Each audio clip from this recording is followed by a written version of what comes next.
Hey, good morning, everyone, and welcome to another seminar session from Milo in Spain. Today, we're going to be talking about buying a plot of land and building a property. And John Wolfendale is joining me to help me explore these opportunities and answer any questions that you may have. Good morning, John. Morning, Alex. How are you? I'm very good, thank you. How are you doing? Thank you for joining us. Not a problem. Delighted to be here. Okay, John. John, just tell us about yourself and the business and what you do. Sure. Okay. Well, I'm a British qualified chartered surveyor. Spent a long time in Spain, over 30 years now. Came in 1993, and before that, I was in the commercial property investment market in London, shopping centres, office blocks, industrial parks, that kind of thing. So my background really is in property finance. Large funds investing institutional money in property. Been a long time in Spain now, and the business model of Eco Vida Homes is essentially this. There's an architect contractor team in each region of Spain, and they work to our standards. We're managed by us. We've got a methodology and a protocol that they adhere to. And it's important, really, there's a key thing about this, which is the contractor, although they're kind of our contractor, and we do that for very good reasons. Problems are solved quickly, communications are good. Nonetheless, they will compete in a competitive tender to win our clients' business. So there's confidence all around that the clients are getting the best possible value for money. And so the business model, I suppose, is high level project management. We've got the right team in place in each region of Spain, and they're managed by us from the center, so to speak. Okay, so John, when I say like you, I've spent a lot of time in Spain. My parents first moved out in 81, and then I moved back in 2003 after going to university in the UK. And when I moved back to Spain, John, I bought a plot of land, and I instructed an architect at the time who happened to be my friend, and I said to him, what can we build here, and what would it cost to build? And that, I suppose, is kind of the first question that someone interested in buying a plot of land would ask, is not? Absolutely. It's how much. So the first question is always, how much does it cost? And the answer to that is, well, look, it's like asking how much a car costs. You can't answer that question until you know what it is that you're talking about. And normally the problem then is, well, what can I get for my money? Okay. Yep. So we need to have a conversation with our clients whereby we can have a realistic conversation with them about what they can get for their money. Then they can establish a budget, but not until they understand what they can get for their money. And then your point about buying land safely is, I think there are three key points. Before you buy your land, you need to know that you can build your vision on it in practical terms. We're talking about the topography, the physical characteristics of the plot. In legal terms, your vision. Is it legally possible on the plot, the size, the design, and so on? And can you do it within your budget? Those are the three key things that you need to cover before you buy the land, in my opinion. Yeah, absolutely right. So we identified that plot of land, and then we carried out our due diligence. We knew that the seller who said they owned the property, did actually own the property, because we carried out a land search, and then we put a contract together. But yeah, we went to an architect, like similar to yourself, and said, look, how much will this cost? And we thought, yeah, okay, we can afford that. And so we could buy the plot of land, and we wanted, our vision of the property. But I suppose what was important as well is that the land determined how much property we could build. So we wanted, 3-4 bed property with a nice basement and a swimming pool. So what was really interesting to hear is that, for example, we bought a plot of land, an urban plot of land of 550 square meters, and the architect chap went along to the town hall and said, yeah, what are the rules and regulations for building? And they said it was like, I don't know, say 0.35 or X. But we knew we could build 170 meters above the lay of the land, and then everything below the lay of the land was not included. Is that so? Right. Obviously, that still applies today. Yeah. Is that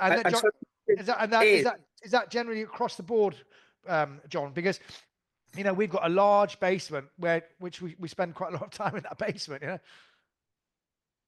Well, the key, so the thing is this: how do you define a basement? All right. So you're quite right. The basement is like you can have as much basement as you want within the. It's not counted in when you're calculating the maximum square meters that are allowed on the plot. So if you've got 1,000 square meters and you're allowed 30%, that's 300 square meters. That might be 2 floors, 150 on each. But the basement can be in addition to that, and can be, there are actually there's a footprint regulation, but it can be as big as you like. But the point is this, and this is what varies between each municipality in Spain, is how do you interpret that basement? Because if you've got a gradient, you might say, well, this is wonderful. I can have a basement with French windows out onto a terrace, onto my swimming pool. And of course, the planning authorities are going to say, no, that's not a basement. That's your ground floor. So that makes your what you think is the first floor illegal. So if it's a gradient, really the question boils down to how much natural light am I allowed? And different municipalities have a different approach to it.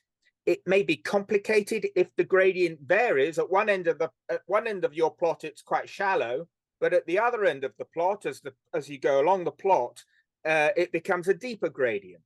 So how do you count it? So for situations like that, what we would do, we hope we've got some experience with that town hall already, so we understand, we know their approach. And we'll probably take a drawing along to a face-to-face meeting and say, this is what we want to do. But there are little things like English patios, and there are also ways of, having a very attractive basement with natural light in it without contravening the regulations. It's a question of judgment to a certain extent, and understanding the rules and the attitude of the planning authority, the planning officer involved. Yeah. So I always had a steep gradient, so it was definitely below the lay of the land, and it's not considered a ground floor. It's considered a basement. Okay. So we've identified a plot of land. We know we can build on it. We know we can get planning permission. How long? If I came along to you tomorrow and I said, look, I like this plot of land. How many square meters can I build on it? This is my vision. How long will that take you, John, to kind of revert and say to me, yeah, you can build that, etc.? Oh, well, initially, not long at all. I mean, actually, the basic information is publicly available on the local authority website. It's sometimes quite difficult to know where to look. But actually, the basic rules are pretty simple. And really, the real estate agent that's selling should be able to tell you what they are. It's just the maximum height, the maximum buildable areas we've discussed, excluding the basement, distance from the boundaries, but these are standard. It's nearly always 3 meters from a boundary, 5 meters from the road, 7 meters maximum height, maybe 7.5. And then the buildability, as they say in Spanish, is 20, 25, 30, 35%. And the real estate agent should know that number. If they don't know it, you can find it out. So almost overnight, if we really wanted to be fast.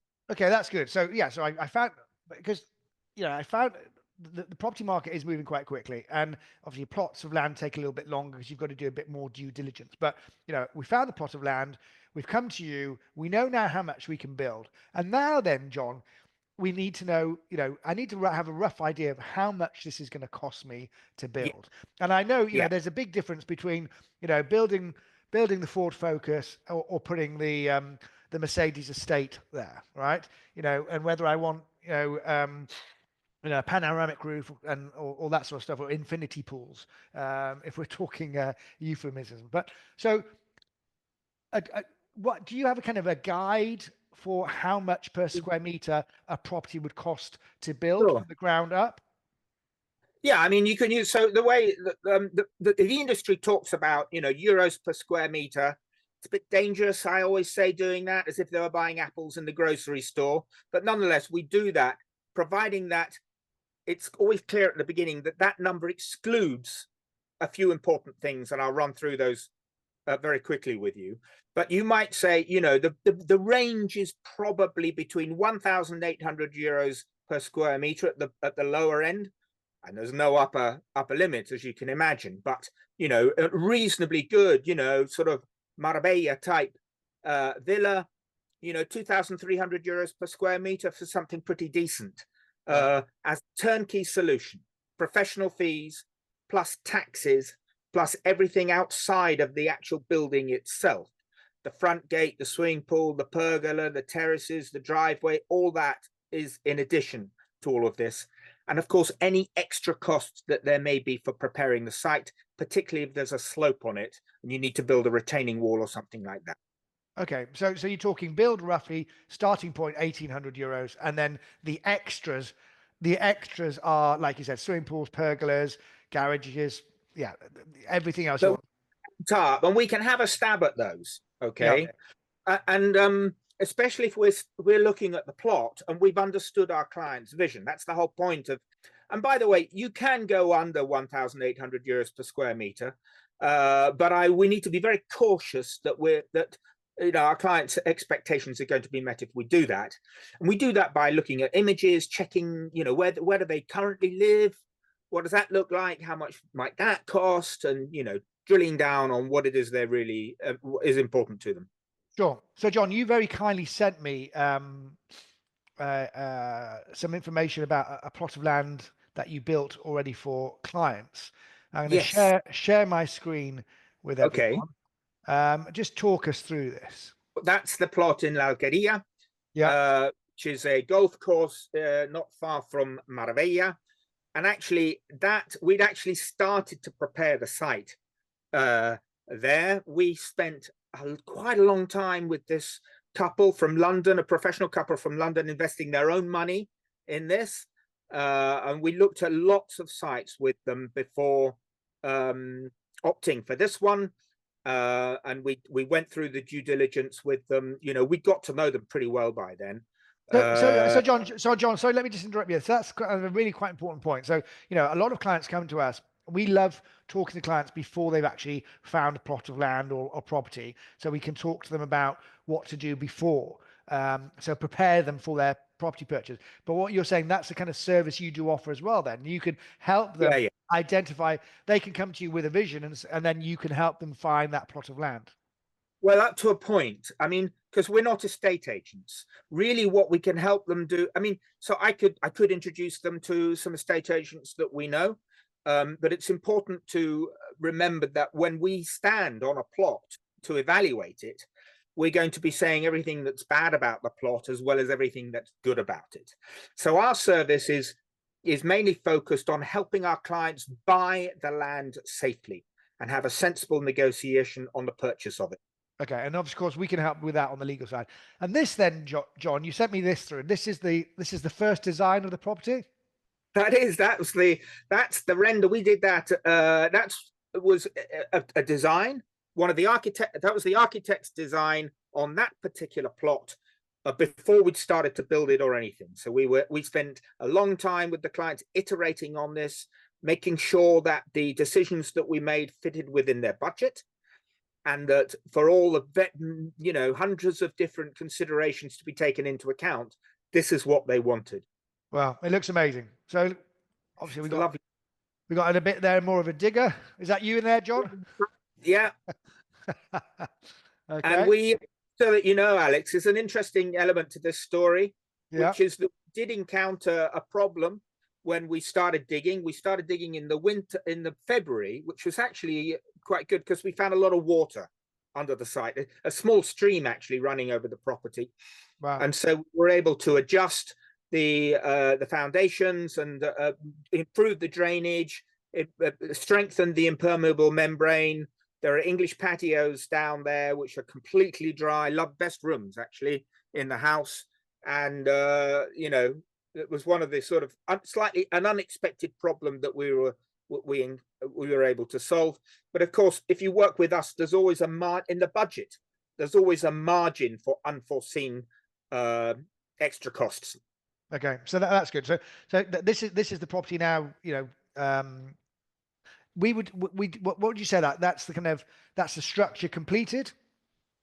Oh yes, yeah. The structure, in fact, these are infill, brick infill around the concrete structure. It's a very energy efficient property. The materials are not particularly eco. Concrete isn't a particularly eco, but we could have done this in timber easily Right. if we wanted to. And in fact, there would have been many advantages of doing that in a modern timber frame. It's faster, cleaner. There are some disadvantages as well of building with a modern timber frame, but we can Yeah. have that discussion, when we get to that stage of the design. Spent some money on the garden as well, which I thought was money very well spent. And I love the chill out zone on the left hand side, which is part of it. This villa is full of fun. Yeah. The solarium at the top. There's a lift up to the top with beautiful views over to the Mediterranean. Huge, great big sofas up there. And in the basement, there's a gym, a cinema, a games room, English patios. It's a great fun villa. It looks stunning, John. So basically, it's the dream villa. I think anyone looking at this would want something like this. They'd want a property exactly with these characteristics, with the views, the open space. Because here in Spain, we spend a lot of time outside, so you've got lovely eating areas, dining areas, barbecue. Fantastic. Yeah, that's exactly. And this open plan concept, so that you can, ideally, you can be sort of preparing a meal, everyone together. You're looking out across the swimming pool to the Mediterranean. Maybe you can see the children in the pool, and prepare a meal with family and friends and eat together in the shaded space in front of that view. So, John, I mean, really to conclude, you helped them buy that plot of land, Yes. and you Yep. took them from that journey, that design, Yeah. to that property. Yeah. And really That's the whole it's raison amazing. d'etre business is to help, mainly foreigners. I mean, we've got some couples that are married to Spaniards as well. To have for them to have a relaxed, an enjoyable process if they're designing and building or renovating a property in Spain. That's the whole point of the business. Amazing, John. That's amazing. So, any final words of wisdom then for anyone who's considering buying a plot of land and doing an off-plan project? Oh, goodness me. That's I wasn't expecting that question. Words of wisdom, I guess, take nothing for granted. I mean, I'm going to say something that you might say, well, he would say that anyway. But over and over again, I see this. Choosing the team that you get to help you do this is absolutely probably the most important decision over the whole thing. I agree. And that's why the business is set up really to help people, to help foreigners, because because I am one, and my background's in property. I understand the foreigner's perspective, but I'm not sure whether that qualifies as a word of wisdom to finish on. But No, it does. I mean, I agree with you. Choosing your team carefully, taking your time, not rushing into it, planning the build, getting the budget right. When one of the I remember our architect saying, look, let's get the project right. Let's take time on the project. Get the project right. Get everything in there that you want to, and then that's the budget. And if you change it, then of course, then the budget will increase. But at least now you can tie the builder down with a contract to that budget. the only way, well, actually, there are one or two little ways that the budget might increase, but in principle, the only way we can go outside of the budget is because that's actually what our clients want. So if you remember at the beginning, I said their problem at the beginning is they don't know what they can get for their money. Our job is to give them the information they need to make the decisions, but they're making all the decisions. We're not making any decisions. So if we go outside of the budget, it's because the clients have said, well, now I understand what I can get for my money, then I'm prepared to spend a little bit more. So, we've got a method for staying on budget, and that's, doing the right things at the right time through the design process, so there are no surprises. Brilliant. Thank you ever so much, John, for joining us. We'll share your contact details on this video. And if you've enjoyed this video and you want to talk to John, please contact him. He'd be delighted to talk to you about building and designing a villa. And my key point is, yeah, choose your plot carefully. Okay. What could be built around you if it's in a new area, and look at the local plans and develop, travel around that area, make sure you're comfortable in that area before you do commit. But John, thank you ever so much, and we look forward to seeing you the next time. It's been a pleasure, Alex, and thank you for having me. Thank you. Okay.